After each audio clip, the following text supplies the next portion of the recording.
Not all car buyers are enthusiasts. In fact, there are still many folks that deem the automobile as an appliance that gets people from point A to point B.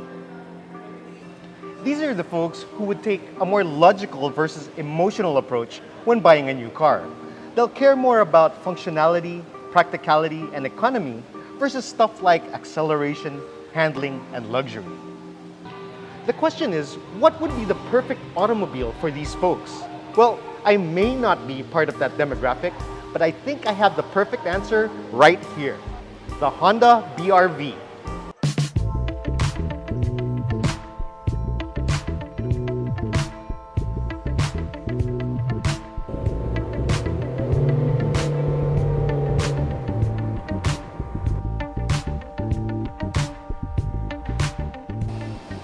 On behalf of AC Motors and Honda Cars Makati Inc., I am Kathleya Novato, Sales Manager of Honda Cars Shaw.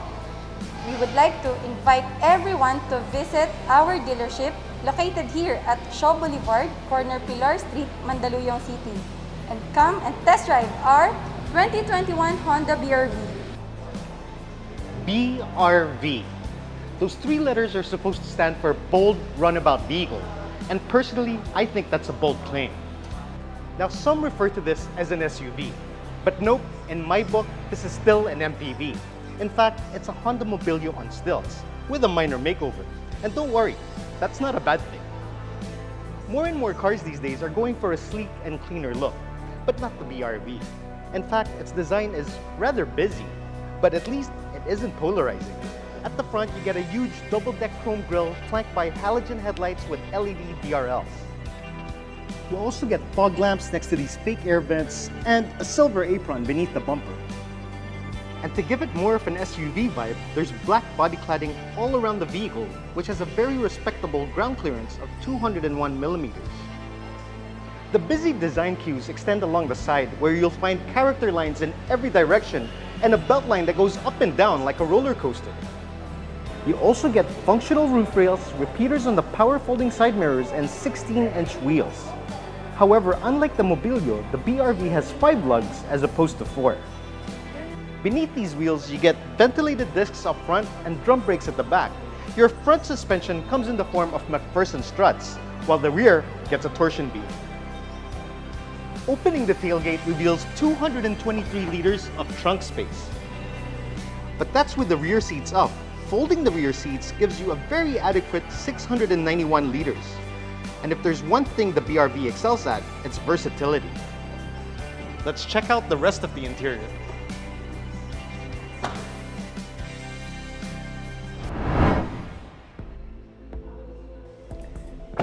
The BR-V's interior may lean more towards the functional side of the spectrum, but it's not exactly all business in here.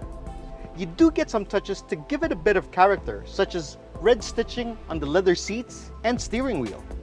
There's also padded armrests on the door cards, but it's a shame that you don't get a center armrest.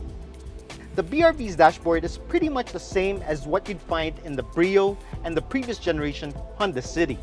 But despite that, its simplicity does have a certain appeal, because its instrument cluster is clear and easy to read. And these buttons and this display makes the automatic climate control extremely easy to operate. Moving on to the audio system, you get the 7-inch touchscreen, which is nicely integrated into the dash. It's still a standalone unit, so upgrading it won't be such a pain. However, this already comes standard with Android Auto and Apple CarPlay, plus a reverse camera. So I doubt a lot of folks will feel the need to replace this. In terms of storage, there really isn't any room for your phone, which is a bit of a bummer. And I also wish that the indicator on the gear selector was illuminated. But again, this interior leans more towards functionality over flamboyance. And it may not give you everything you want, but it definitely has you covered with everything you need. Because aside from giving you room for 7 with such a compact package, the versatility here will also allow you to haul bigger items with little fuss. And while the rear seat occupants don't get much toys back there, such as rear armrest or charge ports, they do get a separate air conditioning system and all the adjustability needed to make the ride a pleasant one. So is it really a matter of mind over heart? Well, let's get this thing out on the road and find out.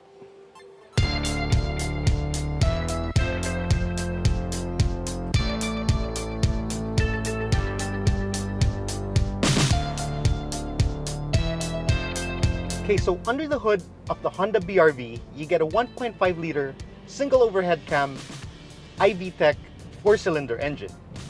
And it puts out 120 horsepower and 145 Newton meters of torque, making this the most powerful vehicle in its class. But despite the power, this isn't exactly tuned for the spirited driver. And that has a lot to do with the fact that this has a CVT, a continuously variable transmission. So when you floor the accelerator, there's that rubber band effect where you hear the engine rev before you feel it pull. But that's not to say that power isn't adequate, because it is. And if you just ease off the accelerator a bit and allow it to accelerate at its own pace, it aligns more with your throttle inputs. Now the steering is light, and the ratio isn't too quick, but it doesn't feel lazy either. And for a vehicle like this, that's exactly how you want it. Because this isn't designed to be sporty. Its main focus is to provide a relaxed, comfortable, and convenient ride. And it does that extremely well. Now, this isn't as comfortable as a crossover, but compared to a PPV, it is pretty good. So if you're a family guy who's looking for a daily driver, then this should definitely be on your short list because it's easy to drive and it provides space for 7 without the burden that comes with having to maintain or drive a bigger vehicle. The best part is you get pretty stellar fuel economy. This does around 10 kilometers per liter in the city, and some claim it can get over 20 kilometers per liter out on the highway, and that is exceptional. Now, I know stuff like fuel economy and cargo capacity appeals more to your logical side, but if you think about it, doesn't traveling with your loved ones in tow while having more money in your wallet also appeal to your emotions? Prices for the Honda BRV starts at 1,038,000 pesos and tops out at 1,158,000 pesos for this top-of-the-line B variant. And that puts its price in the neighborhood of some subcompact cars. And considering all the functionality and practicality you get with this, that's pretty good value for money. What we have here is an affordable 7-seater that can be configured to hold loads of cargo while being fuel efficient and easy to drive. So will a practical 7-seater family hauler ever appeal to a car enthusiast like me? Well, let's just say that you might be surprised to see what I drive on a daily basis.